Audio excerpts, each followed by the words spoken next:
Hello dear friend, कैसे हैं आप सब। आई होप कि आप सब अच्छे होंगे। तो स्वागत है आपका मेरे यूट्यूब चैनल पे, जिसका नाम है मैथ विथ आरजे। मैं हूँ राजेश विश्वकर्मा और हम पढ़ रहे थे मैथ में हम लोग नंबर सिस्टम पढ़ रहे थे। नंबर सिस्टम में हमने अपने पिछली क्लास में कुछ ऑब्जेक्टिव क्वेश्चन को सॉल्व किया था।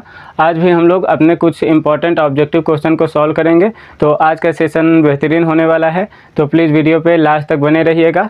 और अगर आप हमारे चैनल पे पहली बार आए हैं तो प्लीज़ चैनल को सब्सक्राइब कर लीजिए और बेल आइकन को प्रेस कर लीजिए, ताकि आने वाली क्लास का नोटिफिकेशन आप तक पहले पहुंच जाए। तो चलिए शुरुआत करते हैं आज के सेशन की। आज का क्लास और बेहतरीन होने वाला है। हम आपके लिए कुछ ऑब्जेक्टिव क्वेश्चन लेके आए हैं, तो आई होप कि आज का सेशन और बेहतरीन होने वाला है। तो प्लीज़ वीडियो पे लास्ट तक बने रहिएगा। तो चलिए हम देखते हैं अपना आज का पहला प्रश्न। तो हमारा आज का पहला प्रश्न है 70 से छोटी सभी अभाज्य संख्याएँ कितनी हैं। तो देखिए डियर फ्रेंड, पहला वाला प्रश्न है कि 70 से छोटी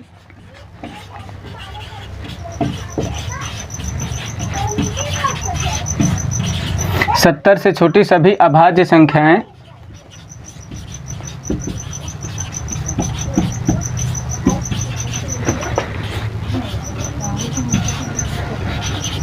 कितनी हैं। ये डियर फ्रेंड, 70 से छोटी जितनी भी अभाज्य संख्याएं हैं उनको गिन के हमको बताना है कि कितनी संख्याएं हैं। 17 हैं, 18 हैं, 19 है या 20 है। तो 70 से छोटी सभी अभाज्य संख्याओं की अगर हम बात करते हैं तो देखिए अभाज्य संख्याएं और भाज्य संख्याओं के बारे में हम लोगों ने अध्ययन कर लिया था।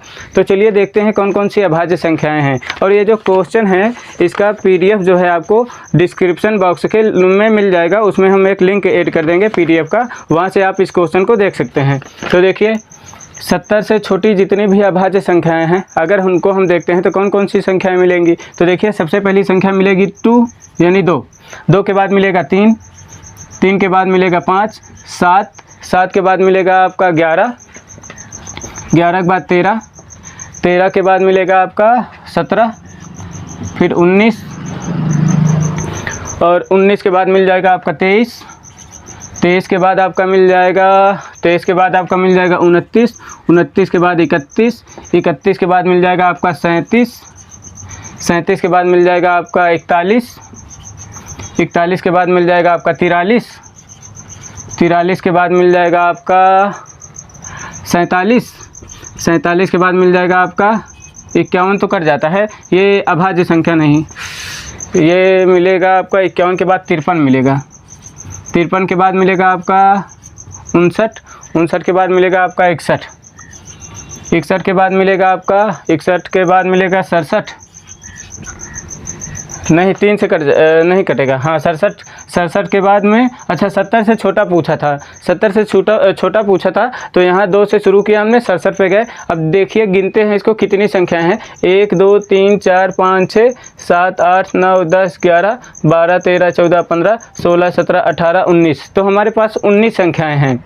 हमसे क्वेश्चन में पूछा था, हमसे प्रश्न में ये पूछा था कि 70 से छोटी सभी अभाज्य संख्याएं जो हैं वो कितनी हैं। तो हमने यहाँ पे 70 से छोटी जितनी भी अभाज्य संख्याएं हैं उनको हमने लिख लिया और उनको गिन लिया। तो ये संख्याएं जो हैं 19 हैं। तो हमारा option number C right answer हो जाएगा। इसका मतलब कि जो 70 से छोटी अभाज्य संख्याएं होती हैं वो काउंटिंग करते हैं, जब गिनते हैं तो वो 19 आती हैं। तो इसमें ऑप्शन नंबर C हमारा सही उत्तर हो जाएगा। अब हम चलते हैं अपने दूसरे वाले प्रश्न पे। तो देखिए पहला वाला जो प्रश्न है हम आशा करते हैं आपको बेहतरीन तरीके से समझ में आया होगा। इसके लिए आपको भाज्य और अभाज्य संख्याओं के बारे में जानकारी होना चाहिए। तो इसके पिछली वाली क्लास में हमने आपको भाज्य संख्याएं और अभाज्य संख्याएं दोनों के बारे में पढ़ाया था। तो वहाँ अगर आपको नहीं जानकारी है तो आप जाके वहाँ पढ़ सकते हैं कि भाज्य संख्याएँ किसे कहते हैं और अभाज्य संख्याएँ किसे कहते हैं। तो अब हम चलते हैं अपने दूसरे वाले प्रश्न पे। तो देखिए दूसरे वाले प्रश्न में हमसे क्या पूछा गया है। तो दूसरे वाले प्रश्न में हमसे बोला है कि 50 तथा 90 के बीच, दूसरे वाले प्रश्न में पूछा है 50 तथा 90 के बीच सभी अभाज्य संख्याओं का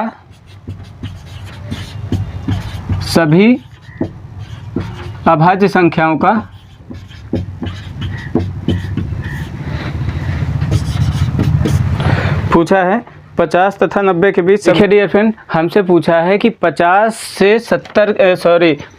से 90 के बीच जितनी भी अभाज्य संख्याएं हैं, जो प्राइम नंबर बोलते हैं इंग्लिश में हम लोग इसको, जितनी भी अभाज्य संख्याएं हैं उसका योग कितना है। इसका मतलब क्या है कि 50 से 70 के बीच जितने भी अभाज्य संख्याएं होंगी, जितने भी प्राइम नंबर होंगे, उनको हम लिखेंगे और उनको जोड़ेंगे। तो जो आंसर आएगा वही हमसे पूछ रहा है। हमसे पूछ रहा है कि 50 तथा 90 के बीच, 50 भी नहीं लेना है, 90 भी नहीं लेना है। अगर मान लीजिए 50 और 90 तो हमारी अभाज्य संख्याएं नहीं हैं, भाज्य संख्याएं हैं, लेकिन अगर होती भी तो नहीं लेते क्योंकि बीच वाली संख्या पूछा है। तो हमसे ये पूछा है कि 50 तथा 90 के बीच जितनी अभाज्य संख्याएं हैं, जितने प्राइम नंबर हैं, उनका योग कितना होगा। योग मतलब सम, जोड़ कितना होगा। तो देखिए 50 तथा 90 के बीच पूछा है, तो यहाँ से भी हम ले सकते हैं संख्याएं। देखिए 50 के बाद वाली संख्याएं, देखिए 47 तक तो गए, 47 तक अगर हम इसको हटा देते हैं यहाँ से, तो अगर यहाँ से स्टार्ट करते हैं तो देखिए 50 के बाद 51 आता है, 51 आपका 3 से कट जाता है, तो हमारी अभाज्य संख्या नहीं है, भाज्य संख्या है। 52 भी कट जाता है, वो भी हमारी भाज्य संख्या है। तो 53 हो गया, 53 के बाद 59 हो गया, 61 हो गया, 67 हो गया। 67 के बाद हमारा हो जाएगा 71, 71 के बाद हमारा हो जाएगा 73, 73 के बाद हमारा हो जाएगा 74, 75, 76, 77, 78, 79, ये हो जाएगा 79। 79 के बाद हमारा हो जाएगा 80, 81, 82, 83, 83 हो जाएगा। 83 के बाद 84, 85, 86, 87, 87 3 से कट जाता है, 88, 89, 89 हो जाएगा। 89 के बाद 90, अच्छा 90 तक पूछा था तो 90 आ जाएगा। तो देखिए यहीं तक हमारी संख्या मिली है, यानी हमारी संख्या 53, 59, 61, 67, 71, 73, 79, 83 और 89 मिली है। अब हमको पूछा था इनके संख्याओं का योग कितना है, तो इन सबको जोड़ना पड़ेगा। तो देखिए जोड़ लेते हैं। ये लिखा है 53, ये लिखा है 59, ये लिखा है फिर 61, 61 के बाद लिखा है 67, 67 के बाद लिखा है 71, 71 के बाद लिखा है 73, 73 के बाद लिखा है 79, 79 के बाद लिखा है 83, 82 है। अब इसको अगर हम जोड़ेंगे तो कितना आ जाएगा, देखिए ये हो जाएगा 9 3 12, ये हो जाएगा 9 3 12 और 12 और 9 21, 21 3 24, 24 1 25 और 25 7, 7 5 12 32, 32 1 33 हो जाएगा। 33 और 9, 9 3 12 42 हो जाएगा। 42 3 45 की 5 हासिल 4 हो जाएगा। हासिल हमारा 4 आ जाएगा, हासिल 4 आ जाएगा। तो हासिल 4 आ जाएगा, तो अब जोड़ेंगे तो 5 4 9, 9 5 14 और 14 6 20, 20 6 26, 26 और 7, 7 6 13, 33 हो जाएगा। 33 और 7 40 हो जाएगा।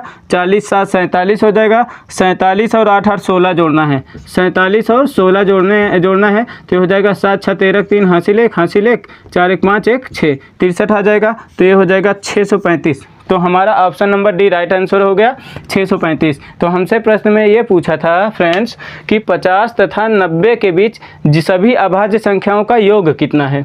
योग मतलब जितनी भी अभाज्य संख्याएं निकलेंगी उसको हम लोग जोड़ के बताएंगे कि कौन सा आंसर सही है। तो देखिए 485 था, 572 था, 722 था, 635 था। तो हमने अभाज्य संख्याओं को निकाला और उनको जोड़ दिया, ये 635 आ गया। वीडियो में आपको समझाने में ये क्वेश्चन ज़्यादा टाइम ले रहा होगा, लेकिन जब आप इसको करेंगे तो ये बहुत कम समय में सॉल्व हो जाएगा। वीडियो में आपको एक्सप्लेन करने में समझाने में लग रहा होगा कि हाँ ये सवाल बहुत टाइम ले रहा है, लेकिन ये सवाल बहुत आसान है। 30 से 40 सेकंड मैक्सिमम 50 सेकंड के अंदर में आप इस क्वेश्चन को सॉल्व कर सकते हो आराम से। बस आपको भाज्य संख्याएं और अभाज्य संख्याओं के बारे में जानकारी होना चाहिए। बस आपको कैलकुलेशन थोड़ी फास्ट होना चाहिए। इसको जोड़ने के लिए आप कुछ लोगों की कैलकुलेशन बहुत स्लो होती है, तो उसके लिए आप प्रैक्टिस करेंगे तो फास्ट हो जाएगी। ठीक है, तो ये हो गया हमारा दूसरा वाला प्रश्न। अब हम चलते हैं अपने तीसरे वाले प्रश्न पे। पहले प्रश्न में हमसे पूछा है 6 अंकों की वह छोटी से छोटी संख्या कौन सी है जो 111 से पूर्णतः विभक्त हो।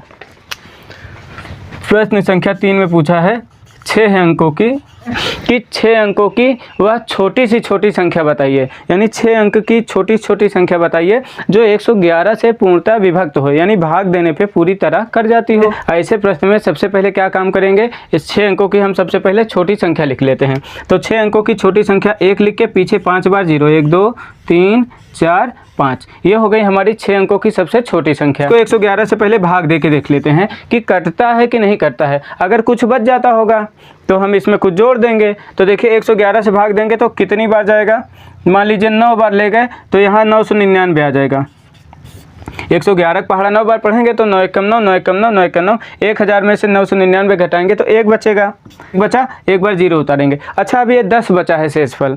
अगर 10 बचा है तो हम इससे अगर भाग देंगे इसमें तो विभाजित नहीं होगा, कटेगा नहीं। तो हम क्या करेंगे, ये वाली यहाँ पे एक 0 बढ़ा के ये वाली संख्या भी हम उतार लेते हैं। तो करेंगे क्या, अगर हम इसमें भाग देंगे 100 में अभी 111 से तो विभाजित नहीं होगा, क्यों नहीं विभाजित होगा, क्योंकि इसमें कुछ संख्या कम है। अच्छा क्या कम पड़ा है, 111 से विभाजित करना है, यहाँ 100 ही है। अगर यहाँ पे 11 और होता, इससे विभाजित होने के लिए यहाँ 11 और होता तो ये संख्या 111 से विभाजित हो जाती। यानी इसमें कितना कम पड़ रहा है विभाजित करने के लिए, भाग देने के लिए इसमें कितना कम पड़ रहा है। अगर इसमें कुछ कम पड़ रहा है तो हम जोड़ दें तो ये संख्या इस संख्या से विभाजित हो जाएगी, यानी कट जाएगी। तो इसमें कितना कम पड़ा है, तो 111 में से अगर हम 100 घटा देते हैं तो इसमें 11 कम पड़ा है। कितना कम पड़ा है, 11। तो इसमें 11 कम पड़ा है। इसमें 11 कम पड़ने का मतलब इस पूरी संख्या में 11 कम है। अगर इस पूरी संख्या में हम 11 को जोड़ देते हैं तो ये संख्या क्या है, 111 से विभाजित हो जाएगी, कट जाएगी। तो हम करेंगे क्या, इसी संख्या में जो संख्या कम पड़ रही थी भाग देने के लिए उसी संख्या को जोड़ देते हैं। तो इसमें अगर हम जोड़ेंगे तो 1 2 3 4 5 6 ना, 6 अंकों की संख्या थी, पीछे 11 जोड़ देंगे तो ये हो जाएगा 11, 1 2 3 और 1 लिख के, तो ये हो गया इकाई, दहाई, सैकड़ा, हज़ार, 10,000, लाख। 1,11,000 हमारा उत्तर आ गया। तो 1,11,000 ऑप्शन नंबर सी में लिखा हुआ था, तो ये हमारा राइट आंसर हो गया, यानी करेक्ट आंसर हो गया। अगले वाले प्रश्न में पूछा है, वह छोटी सी छोटी संख्या जिसे 8,03,642 में जोड़ने पर प्राप्त संख्या 11 की गुणज हो। देखिए बढ़िया प्रश्न पूछा है, हमसे पूछा है नेक्स्ट वाले प्रश्न में, चौथा वाला प्रश्न है, उसमें पूछा है वह छोटी सी छोटी संख्या, वह छोटी छोटी संख्या जिसे 8,03,642 में जोड़ने पे प्राप्त होता है और वो 11 की गुणज हो जाती है। यानी हमसे ये प्रश्न में बोला गया है कि 8,03,642 में ऐसी कौन सी छोटी संख्या जोड़ दिया जाए कि वो 11 की गुणज हो जाए, यानी 11 की गुणज होने का मतलब 11 से विभाजित हो जाए, 11 से क्या हो जाए, विभाजित हो जाए। तो चलिए देखते हैं, पहले इस संख्या को 11 से विभाजित करते हैं, भाग देते हैं। 4 ऑप्शन दिया है, देखिए 1 4 7 9। पहले हम क्या करेंगे, इसमें 11 से भाग देंगे, फिर जितना कम पड़ रहा होगा, हमको जोड़ने को बोला है, जितना कम पड़ रहा होगा हम देखेंगे, जितना इस संख्या में कम होगा वही संख्या में हम क्या कर देंगे, जोड़ देंगे। तो करेंगे कैसे, सबसे पहले इसमें भाग देते हैं। तो ये लिखा है 8,03,642, पहले हम क्या करेंगे, इसको 11 से विभाजित करेंगे, 11 से भाग देंगे। तो 11 से अगर हम इसको भाग देते हैं तो 11 से अगर भाग देते हैं तो देखिए कितनी बार जाएगा, 7 बार जाएगा, 77 आ जाएगा, ये हो जाएगा 77, बचेगा 3। अब यहाँ 3 उतरेगा तो ये हो जाएगा 11 3 33, और 33 से 33 पूरा कर जाएगा। अब हमारा ये उतरेगा 6 में 11 से भाग देंगे तो भाग नहीं जाएगा, तो यहाँ 0 बढ़ा लेते हैं और यहाँ वाली संख्या उतार लेंगे, तो 64 हो गया। अब 11 से अगर 64 में भाग देंगे, 6 बार में 66 आता है तो ज़्यादा हो जाएगा, तो 5 बार ले जाते हैं। तो 5 बार ले गए तो 11 × 5 = 55 आ गया, ये 55 और 5 60 हो जाएगा, 4 64, यानी 9 बच जाएगा हमारा शेष, ये 9 शेष बच गया। अब यहाँ से 2 उतारेंगे तो ये हो जाएगा 11 8 88 ना, 11 8 88, 9 बार ले जाएंगे तो ज़्यादा हो जाएगा, तो 11 8 88। अब ये 12 में 60 गया 4, अब यहाँ 4 शेष बच गया, 9 यहाँ 8 में 60 जाएगा 0, अब यहाँ 4 शेष बच गया। अच्छा एक इस बात को समझिए, हमसे अगर ये पूछता कि इस संख्या में कौन सी संख्या घटा दिया जाए, इस संख्या में कौन सी संख्या घटा दिया जाए कि ये 11 की गुणज हो जाए, तो 4 शेष बच जा रहा था, तो हम क्या करते, इस संख्या को 4 घटा देते, 4 कम कर देते, तो ये संख्या 11 से विभाजित हो जाती तब भी। लेकिन हमसे प्रश्न में पूछा है कि 8,03,642 में कौन सी संख्या जोड़ दिया जाए, कौन सी संख्या जोड़ दिया जाए कि 11 की गुणज हो जाए, यानी 11 से विभाजित हो जाए, कट जाए। तो इस संख्या में कुछ कम पड़ रहा है, कितना कम पड़ रहा है, अच्छा ये 4 इससे विभाजित हो जाता लेकिन कुछ कम पड़ रहा है, कितना कम पड़ रहा है, पिछले वाले प्रश्न में भी हमने यही कॉन्सेप्ट सीखा था। तो इसमें कम कितना पड़ रहा है, अगर इस संख्या को 11 से काटना है तो अभी और कितना इसको बढ़ाना पड़ेगा। तो देखिए 11 से काटने के लिए 4 को कितना बढ़ाना पड़ेगा, तो 11 में से 4 घटाएंगे तो आप 7 बचेगा। कितना बचेगा, 7 बचेगा। तो 11 में से अगर 4 घटा लेंगे तो ये 7 बचेगा। तो यानी ये संख्या अगर 7 और अधिक होती तो 11 से कट जाती, यानी इस संख्या पूरे संख्या में 7 कम है। कितना कम है, 7 कम है। तो इसमें अगर हम 7 जोड़ दिए दें तो ये संख्या 11 से विभाजित हो जाती है। अगर आपको कॉन्सेप्ट समझना है तो 7 को इसमें जोड़ के 11 से विभाजित करके देख लीजिएगा, संख्या 11 से कट जाएगी। आपको काटना नहीं आता तो हम 1 मिनट में काट देते हैं। देखिए 8036, इसमें 7 जोड़ेंगे तो ये हो जाएगा 4 और 9, 7 to 9 होता है ना। 11 से काटेंगे तो 11 7 77, 3 बार बचा 33 हो गया।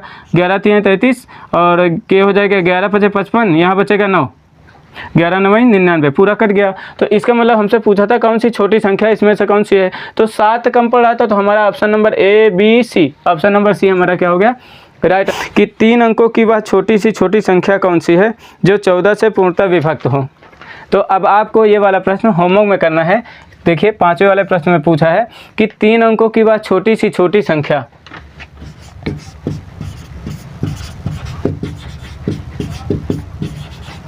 तीन अंकों की वह छोटी से छोटी संख्या, 3 अंकों की वह छोटी सी छोटी संख्या जो 14 से, तो देखिए इनमें से कोई नहीं। तो इसको तो आपको भाग देने की ज़रूरत नहीं, पहाड़ा पढ़ के देख सकते हैं कौन सी संख्या कर जाएगी। इसको हम बताएंगे नहीं, बहुत आसान प्रश्न है।